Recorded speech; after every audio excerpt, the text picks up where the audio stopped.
ভারতবর্ষে কিভাবে ইসলাম ধর্ম পৌঁছলো, তো তার বিষয়ে একটা কাহিনী আমরা দেখব বা ইতিহাস আমরা এখন দেখব। তো এখন দেখব আজমিরের পুরো কাহিনী। ভারতবর্ষে তখন ইসলাম ধর্মের প্রচার হয়নি। রাজা পৃথ্বীরাজ তখন ভারত শাসন করত। রাজা পৃথ্বীরাজ প্রতিনিয়ত তার প্রহরীদের নিয়ে পূজা করার জন্য মন্দিরে যাতায়াত করত। ভারতের মানুষ তখন দেবদেবী এবং অগ্নি পূজা করত, অজ্ঞতা আর কুসংস্কারে ডুবেছিল।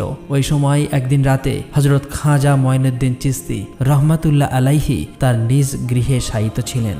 গভীর রজনীতে তিনি স্বপ্নে দেখলেন রাসূল সাল্লাল্লাহু আলাইহি ওয়াসাল্লাম বলছেন, হে খাজা মঈনুদ্দিন, তুমি হিন্দুস্তানে যাও, সেখানে গিয়ে দ্বীনের দাওয়াত দাও, ইসলাম ধর্ম প্রচার করো। হিন্দুস্তানের মানুষ কুসংস্কারের মধ্যে পড়ে আছে, তুমি যাও, তাদেরকে আল্লাহর পথে ফিরিয়ে আনো। এই স্বপ্ন দেখে খাজা মঈনুদ্দিন চিশতি জাগ্রত হলেন। অতঃপর দেরি না করে পরের দিন খাজা মঈনুদ্দিন চিশতি বেশ কয়েকজন সঙ্গী সাথী সহ হিন্দুস্তানের পথে রওনা হলেন। বেশ কয়েকদিন অনেক পথ অতিক্রম করার পর ভারতের রাজস্থানের আজমির নামক স্থানে প্রবেশ করলেন। সেখানে তখন রাজা পৃথ্বীরাজ শাসন করত। তার বিরুদ্ধে কথা বলে এমন কারো সাহস ছিল না। এদিকে খাজা মঈনুদ্দিন চিশতি ও তার সঙ্গী সাথীরা অনেক পথ অতিক্রম করে ক্লান্ত হয়ে পড়েছিল। তাই খাজা মঈনুদ্দিন চিশতি এবং তার সঙ্গীরা আজমিরের তারাগাড় পাহাড়ের নিচে বিশ্রাম নিচ্ছিলেন। ঠিক ওই সময় নামাজের সময় হয়ে গিয়েছিল। সেই জন্য খাজা মঈনুদ্দিন চিশতি তার সঙ্গীদের বললেন,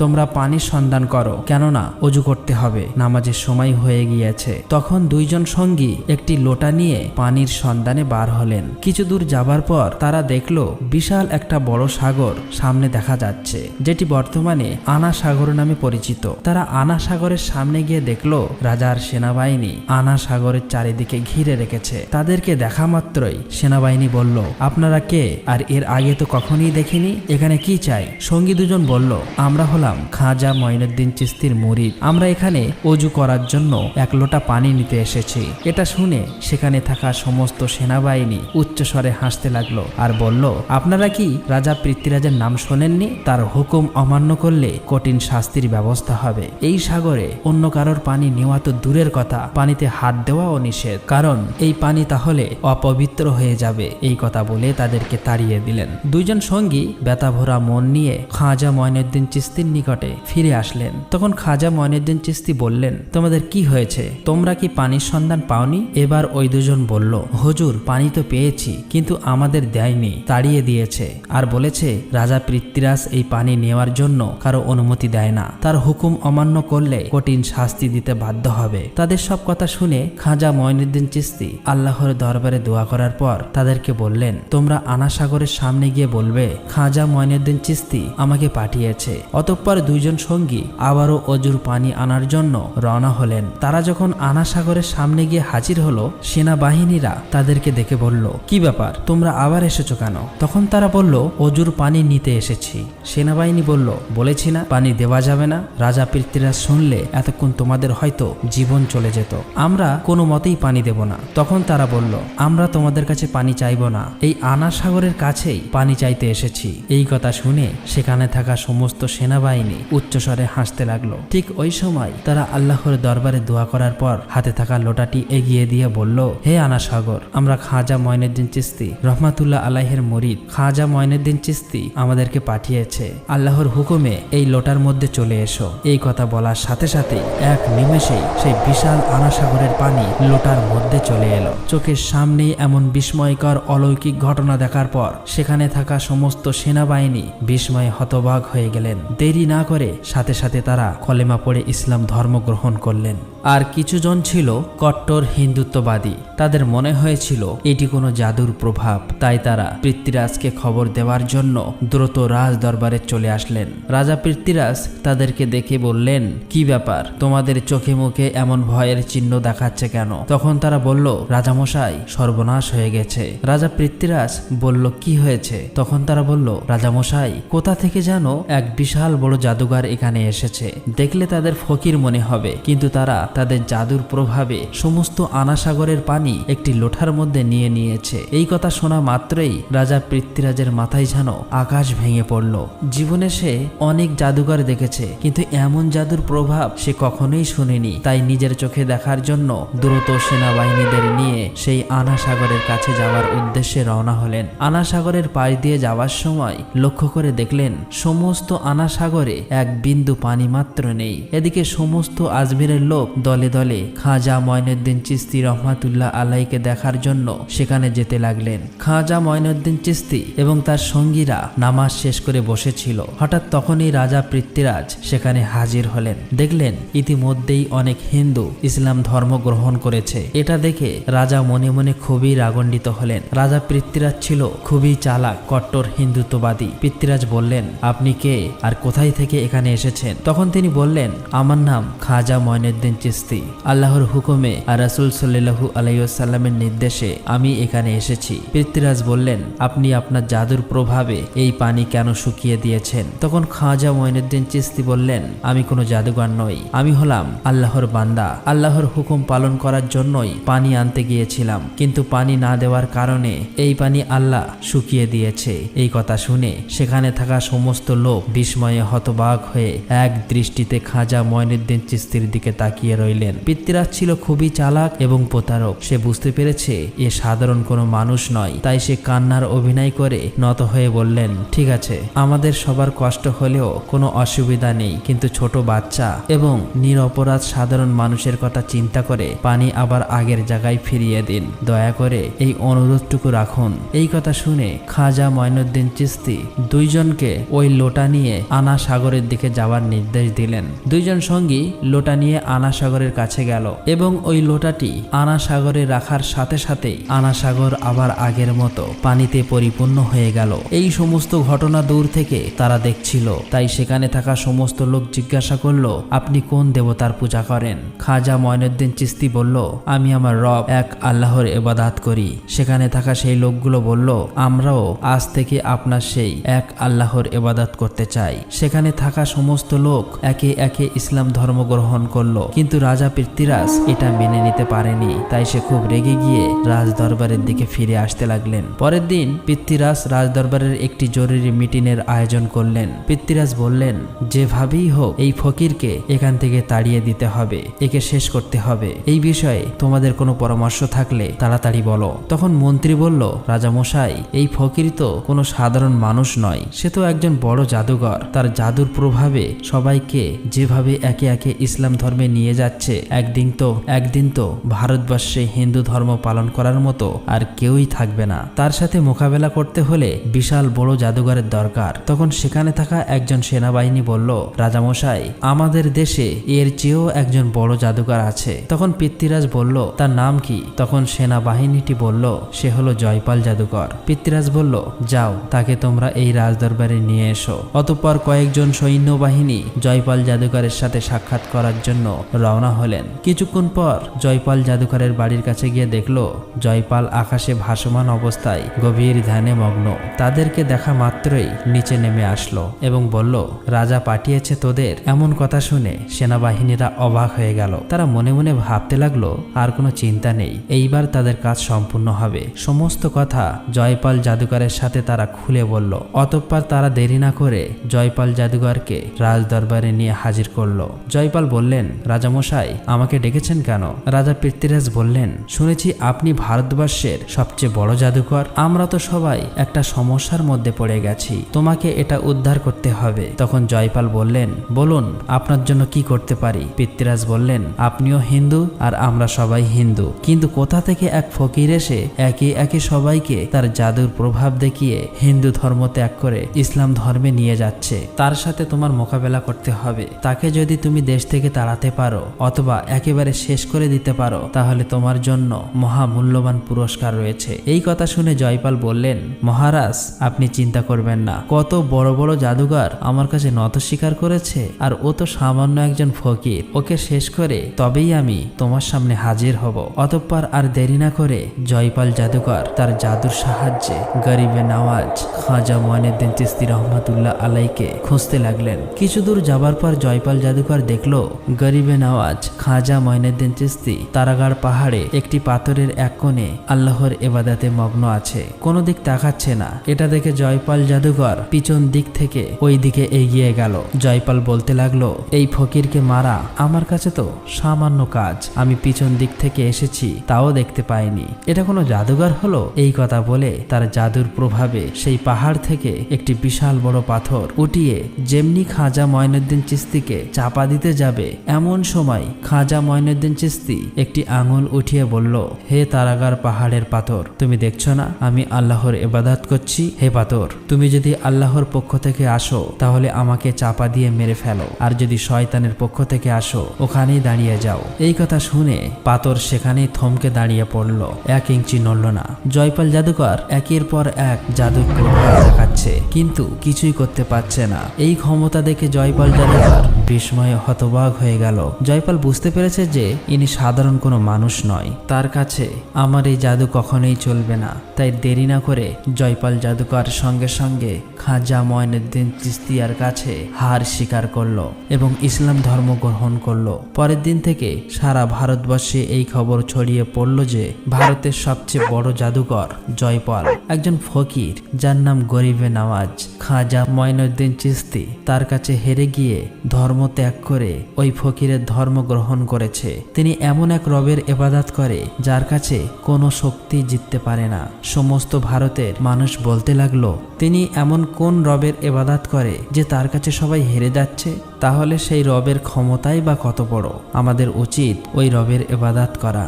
এই কথা বলে দলে দলে সবাই ইসলাম ধর্ম গ্রহণ করার জন্য খাজা মঈনুদ্দিন চিশতি রহমাতুল্লাহ আলাইহির কাছে যেতে লাগলো। এই খবর পেয়ে রাজা পৃথ্বীরাজ খুবই চিন্তিত হয়ে পড়লেন। তিনি বুঝতে পারছেন না এবার তিনি কি করবেন। তখন মন্ত্রী বলল, রাজামশাই, জয়পাল জাদুঘর ইসলাম ধর্ম গ্রহণ করেছে, আরো অনেক মানুষ একে একে ইসলাম ধর্ম গ্রহণ করছে। আমাদের মনে হয় তিনি সাধারণ কোনো মানুষ নয়, তার অনেক ক্ষমতা আছে, তাকে হারানো অসম্ভব, তার কথা আমাদের মেনে নেওয়া উচিত। তখন পৃথ্বীরাজ বলল, এত সহজে আমি হার মেনে নেব না, অতএব তোমরা যাও ওই ফকিরকে এখানে ডেকে নিয়ে আসো। অতঃপর কয়েকজন সেনাবাহিনী এই খবর দেওয়ার জন্য রওনা হলেন। সেখানে হাজির হয়ে বললেন, রাজামশাই আপনার সাথে খুবই গুরুত্বপূর্ণ কথা বলার জন্য আপনাকে ডেকেছেন। তখন খাজা মঈনুদ্দিন চিশতি নিজেই রাজা পৃথ্বীরাজের সাথে কথা বলার জন্য বেরিয়ে পড়লেন। এদিকে ওই এলাকার এক হিন্দু পণ্ডিত ছিল, সে প্রতিদিন পূজা করার জন্য মন্দিরে যেত এবং মূর্তির সামনে দুধ ঢালতো। একদিন তার মেয়ে সেই পণ্ডিতকে জিজ্ঞাসা করলো, বাবা, আপনি প্রতিদিন দুধ নিয়ে মন্দিরে যান, মন্দিরে ওই মূর্তি কি দুধ পান করে? তখন হিন্দু পণ্ডিতটি বলল, মা, মূর্তি কখনো দুধ পান করে না, ওই মূর্তিগুলোকে আমরা পুজো করি। তখন তার মেয়ে বলল, বাবা, আমি ওই মূর্তিটির দুধ খাইয়ে তবেই আসবো, আমি দেখতে চাই যে আসলেই এই দুধ পান করে কিনা। তখন হিন্দু পণ্ডিত বলল, মা, এমন কথা বলতে নেই, সে তো আমাদের ভগবান, মূর্তি কি কখনো দুধ পান করে? তবে মন্দিরে যেদিন কেউ থাকবে না তুমি সেদিন গিয়ে দেখতে পারো। অতঃপর একদিন তার মেয়ে দুধ নিয়ে ওই মন্দিরে হাজির হলো। ওই মূর্তির সামনে গিয়ে বলল, তুমি তো আমাদের ভগবান, তাহলে নিশ্চয়ই আমার কথা শুনছো। আমি আজ দুধ নিয়ে এসেছি, তুমি এই দুধ পান করে নাও। কিন্তু মূর্তির কাছ থেকে কোনো উত্তর পেল না। মেয়েটি আবার বলল, কি ব্যাপার, আমার কথা কি শুনতে পাচ্ছ না? তুমি দুধ পান করে নাও, আমি স্বচক্ষে এটা দেখতে চাই। কিন্তু মূর্তির কাছ থেকে কোনো উত্তর এলো না। তখন মেয়েটি নিজেই মাথা ঠুকে রক্ত ঝরাতে লাগলো, জোরে জোরে কাঁদতে লাগলো। ঠিক ওই সময় গরিবে নওয়াজ খাজা মঈনুদ্দিন চিশতি ওই স্থান দিয়ে যাচ্ছিলেন। কান্নার আওয়াজ শুনে তিনি ওই মন্দিরের মধ্যে প্রবেশ করলেন এবং দেখলেন একজন মেয়ের মাথা দিয়ে রক্ত ঝরছে এবং জোরে জোরে ক্রন্দন করছে। তখন খাজা মঈনুদ্দিন চিশতি তাকে জিজ্ঞেস করলেন, মা, তোমার কি হয়েছে? মেয়েটি বলল, দেখুন না বাবাজি, আমি দুধ নিয়ে এসেছি এই মূর্তিকে খাওয়াবো বলে, কিন্তু সে কিছুতেই আমার কথা শুনছে না। তখন খাজা মঈনুদ্দিন চিশতি বললেন, মা, মূর্তি কখনো কথা বলতে পারে না এবং খেতেও পারে না। তখন মেয়েটি আবারও নিজের মাথা ঠুকে রক্ত ঝরাতে লাগলো। মেয়েটির এমন ভক্তি দেখে খাজা মঈনুদ্দিন চিশতি অবাক হলেন। তাই মূর্তির সামনে গিয়ে মূর্তিটির কান ধরে বললেন, আমি খাজা মঈনুদ্দিন চিশতি বলছি, তুমি কি শুনতে পাচ্ছ না? এই অসহায় নিষ্পাপ মেয়েকে তুমি কাঁদাচ্ছ কেন? এই দুধগুলো খেয়ে নাও। এই কথা বলার সাথে সাথেই ওই মূর্তি দুধ খাওয়া শুরু করলো। এটা দেখে মেয়েটি খুবই খুশি হলো এবং আনন্দে সেখান থেকে চলে আসলো। মেয়েটি যখন গ্রামে প্রবেশ করলো, অনেকেই বলতে লাগলো এই মেয়েটি হয়তো কোনো অপকর্ম করে এসেছে, সবাই কলঙ্কিত করছে, এখন আমাদের কি হবে।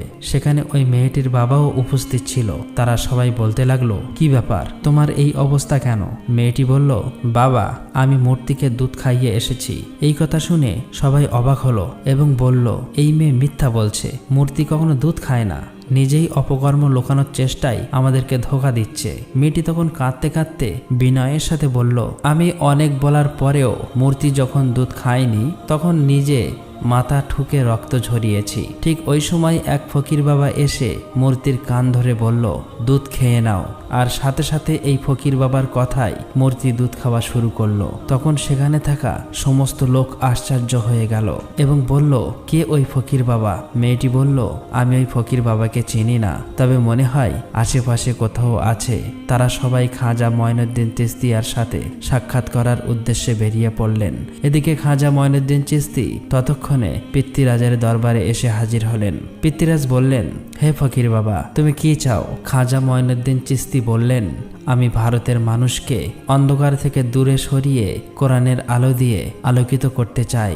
আমি চাই সবাই কুসংস্কার ছেড়ে তওবা করে আল্লাহর পথে ফিরে আসুক, যিনি পৃথিবীর মালিক, যিনি আখিরাতের মালিক, যিনি বললেই এক নিমেষেই সব হয়ে যায়। আমাদের সবার রিজিকের মালিক, জন্ম মৃত্যু সবকিছু তারই ক্ষমতা। সেই মহান আল্লাহ তাআলার ইবাদত করতে চাই, আমি কারো ক্ষতি চাই না। তিনি যখন এসব কথা বলছে ঠিক ওই সময় একজন ইসলাম বিদ্বেষী ব্যক্তি তার আধ্যাত্মিক ক্ষমতা পরীক্ষা করতে এসে বলল, তিনি যদি সত্যিকারের আধ্যাত্মিক শক্তিধর হন তবে পানি থেকে আগুন তৈরি করে দেখান। খাজা মঈনুদ্দিন চিশতি রহমাতুল্লাহ আলাইহে আল্লাহর নাম স্মরণ করে পানির উপর ফুঁ দিলেন এবং সেই পানি থেকে আগুন বের হতে শুরু করে। চোখের সামনেই এমন বিস্ময়কর অলৌকিক ঘটনা দেখে ওই ব্যক্তি খাজা মঈনুদ্দিন চিশতির কাছে ক্ষমা চায় এবং তার ক্ষমতায় বিশ্বাসী হয়ে সাথে সাথেই ইসলাম ধর্ম গ্রহণ করে।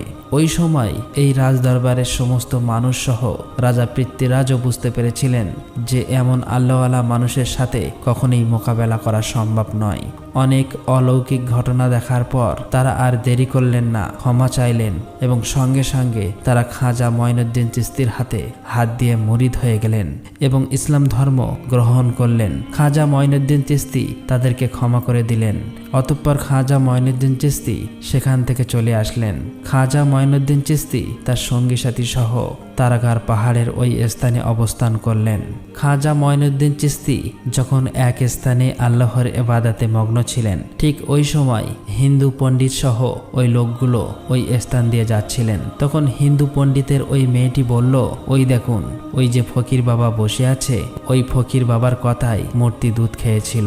তখন তারা একে একে সবাই খাজা মঈনুদ্দিন চিশতি রহমাতুল্লাহ আলাইহির কাছে হাজির হলেন এবং বললেন, হে ফকির বাবা আপনি কে, আর আপনি কোন এমন জাদু জানেন যে আপনার কথায় মূর্তি দুধ খেয়েছে? খাজা মঈনুদ্দিন চিশতি বললেন, আমি তো আল্লাহর এক বান্দা, আমার কথায় কিছুই হয় না, আমার আল্লাহ যা বলে তাই হয়ে যায়, আমি সেই আল্লাহর ইবাদত করি। তখন তারা বলল, আমরা আজ থেকে সেই আল্লাহর ইবাদত করতে চাই। এই ভারতে তো সবাই একে একে ইসলাম ধর্ম গ্রহণ করেছে, আমাদেরকেও ইসলাম ধর্ম গ্রহণ করিয়ে দিন। অতঃপর তারা সকলেই ইসলাম ধর্ম গ্রহণ করলেন। এই ঘটনার কয়েকদিন পর খাজা মঈনুদ্দিন চিশতি সেখানে একটি জঙ্গলের মধ্য দিয়ে যাচ্ছিলেন। যাওয়ার সময় দূরে লক্ষ্য করে দেখলেন কয়েকজন হিন্দু পণ্ডিত এবং সেখানে থাকা বিভিন্ন লোকজন অগ্নি পূজা করছে। এটা দেখে খাজা মঈনুদ্দিন চিশতি তাদের দিকে এগিয়ে গেলেন এবং বললেন, আপনারা আগুন পূজা করছেন কেন? এই আগুন আপনাদের কি উপকার করে? তখন তারা বলল, এই আগুন হলো আমাদের খোদা, আগুনকে খুশি করছি, মৃত্যুর পরে নরকের আগুন থেকে মুক্তি পাওয়ার জন্য আগুন পূজা করছি। তখন খাজা মঈনুদ্দিন চিশতি রহমাতুল্লাহ আলাইহি বললেন, আচ্ছা বেশ, তাহলে আপনারা আগুনকে খুশি করছেন, আগুনকে স্পর্শ করুন তো, আগুন আপনাদের জ্বালিয়ে দেয় কিনা। তখন সেখানে থাকা আরেকজন বলল, এটা আবার কেমন ধরনের কথা?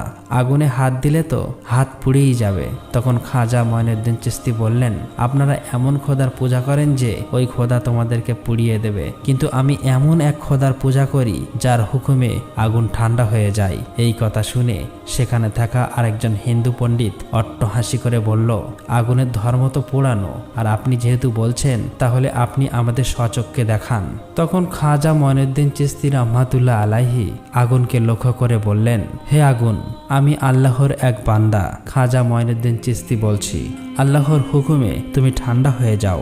এই কথা বলে খাজা মঈনুদ্দিন চিশতি আগুনের মধ্যে প্রবেশ করলেন, কিন্তু তারা অবাক হয়ে দেখলেন খাজা মঈনুদ্দিন চিশতি আগুনের মধ্যে প্রবেশ করলো কিন্তু একটুও পুড়ে যায়নি। এই অলৌকিক ঘটনা স্বচক্ষে দেখার পর তারা সবাই অবাক হয়ে গেলেন এবং বললেন, আপনি কে আর আপনি কোন খোদার ইবাদত করেন? তখন খাজা মঈনুদ্দিন চিশতি বললেন, আমার নাম গরিবে নওয়াজ খাজা মঈনুদ্দিন চিশতি, যিনি বিশ্ব জগৎ সমূহের প্রতিপালক, তিনি ছাড়া কোনো উপাস্য নাই, তিনি এই সমস্ত ক্ষমতার মালিক, এক আল্লাহর ইবাদত করি। তখন সেখানে থাকা সমস্ত লোক বলল, আমরাও আজ থেকে সেই মালিকের ইবাদত করতে চাই। এই বলে সেখানে থাকা সমস্ত মানুষ ইসলাম ধর্ম গ্রহণ করে নিল। আর এভাবেই খাজা মঈনুদ্দিন চিশতি রহমাতুল্লাহ আলাইহি ভারতবর্ষে এসে কোরআনের আলো দিয়ে ইসলাম ধর্ম প্রচার করল। আল্লাহ তাআলার দেওয়া অলৌকিক ঘটনা দেখার পর কোটি কোটি হিন্দু ইসলাম ধর্ম গ্রহণ করেছিল, যা এক নজিরবিহীন দৃষ্টান্ত। আর এভাবেই সমগ্র ভারতে ইসলাম ধর্ম ছড়িয়ে পড়ল। তো প্রিয় বন্ধুরা, আপনারা যদি চান যে খাজা মঈনুদ্দিন চিশতি রহমাতুল্লাহ আলাইহের মৃত্যুর পরে যেসব অলৌকিক ঘটনা ঘটে গিয়েছে তার পাঠ যদি আপনারা চান, অবশ্যই কমেন্ট বক্সে লিখবেন। আর আজ এই পর্যন্ত, ভিডিওটি কেমন লেগেছে অবশ্যই কমেন্ট করবেন। আসসালামু আলাইকুম। তো এখানে আমরা দেখলাম যে খাজা মঈনুদ্দিন চিশতি তিনি কিছু অলৌকিক ঘটনার দেখিয়েছিলেন, তিনি কিছু মানে এমন কিছু ঘটনার সাক্ষী হয়েছিল যার ফলে অনেক হিন্দু কিন্তু মুসলিম ধর্ম গ্রহণ করেছিলেন। আর এই আমরা স্টোরিটা পুরো শুনলাম এই জিনিসটা, এবং কতটা সত্যি সেটা আমরা জানি না, সেটা আমরা আরও হয়তো রিসার্চ করলে জিনিসটা জানতে পারবো, বুঝতে পারবো। আর এই সম্রাট পৃথ্বীরাজ যিনি যার কথা বললেন, তিনিও, তার নামটা প্রথমবার শুনলাম এখানে ইতিহাসে। পৃথ্বীরাজ চৌহান নামটা আমরা শুনেছি, কিন্তু এটা পৃথ্বীরাজ চৌহান নয়, পৃথ্বীরাজ অন্য। পৃথ্বীরাজ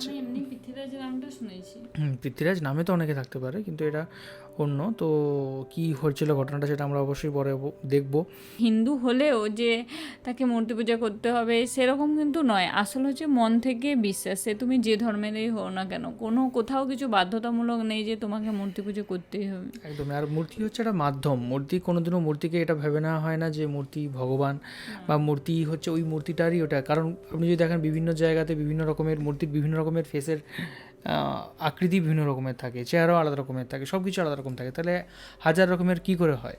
তো সেটা কোনোদিনও হয় না। তো আর একটা মূর্তির যেটা মেটেরিয়াল সেটা জানা হয় যে সেটা মাটি দিয়ে তৈরি, কাঁচ দিয়ে তৈরি, পাথর দিয়ে তৈরি। তো সেটাকে অবয়ব তৈরি করা হচ্ছে কার জন্য? মানুষের মনের ধারণের জন্য, মানুষ যাতে সুবিধা হয়, আমাদের সুবিধার জন্য। ঈশ্বর বলেননি যে আমাকে তোমরা ওই রকমভাবে ডাকো। ঈশ্বর বলেছেন যে মন থেকে বিশ্বাস করো আর সবসময় আমাকে মানে স্মরণ করো, তাহলে আমি সাহায্য করো। এরপর কেউ মাধ্যম রাখতেও পারে, আবার কেউ হচ্ছে বিনা মাধ্যম রেখে সরাসরিও ঈশ্বরকে ডাকতে পারে। তো অনেকেই দেখেন যে মূর্তির সামনে ফল দেয়, ফুল দেয়, দুধ দেয়, সেখানে মূর্তি কিন্তু খায় না। কিন্তু এটা দেওয়ার কারণটা হচ্ছে এটা যে আমরা প্রকৃতির কাছ থেকে, ঈশ্বরের কাছ থেকে আমরা যা কিছু পেয়েছি সেটাই আমরা রিপিটে আমরা সেটাকে দিই। এটা একটা খেলার মতো, এটা কোনো সিরিয়াস অ্যাক্টিভিটি নয়, এটা নিজেকে একটা উৎসর্গ করার জন্য যে আমি আমার যে জিনিসগুলো পেয়েছি, আমার প্রকৃতি আমাদেরকে যা যা দিয়েছে সেগুলো আমরা ইন রিটার্ন প্রকৃতিকে অফার করছি, যে আমরা ইন রিটার্ন থ্যাংক ইউ বলছি। আমরা আমাদের টিচারকে যেমন ফুল দিই, তাদেরকে ভালো যখন আমাদেরকে পড়াশোনা হয়, আমরা জীবনে বড় হই, তাদেরকে আমরা ফুল দিই বা তাদেরকে কোনো একটা গিফট দিই, তাদেরকে একটা কোনো বই দিই। তার মানে আমরা কি তাদেরকে শিক্ষা দিই, তাদের বা কোনো কিছু আমরা অন্য কিছু দিই, তাদেরকে আমরা সেই সম্মানটা জানাই। তো প্রকৃতি, ঈশ্বর, আল্লাহ, বিভিন্ন তাকে যে নামেই ডাকো, সেই ঈশ্বর শক্তি একই। কিন্তু তাকে আমরা যখন কোনো একটা জিনিস দিই, তাই ঈশ্বরের সেই জিনিসটা চাই না, আমাদের নিজের সুখীর জন্য, আমাদের নিজের অন্তরের শান্তির জন্য সেটা কিন্তু দেওয়া হয়। এই স্টোরিটা আমরা শুনলাম, খুব ভালো লাগলো। আর কোন কোন স্টোরির উপর, কোন কোন কাহিনীর ওপর, আর কোন কোন ইতিহাসের ওপর আমরা ভিডিও করতে দেখতে পারি সেটা অবশ্যই কমেন্ট করে জানান। আপনাদের কীরকম লাগলো সেটা অবশ্যই কমেন্ট করে জানান। সবাই খুব ভালো থাকবেন, সুস্থ থাকবেন, দেখতে থাকবেন আমাদের চ্যানেল। টাটা। টাটা।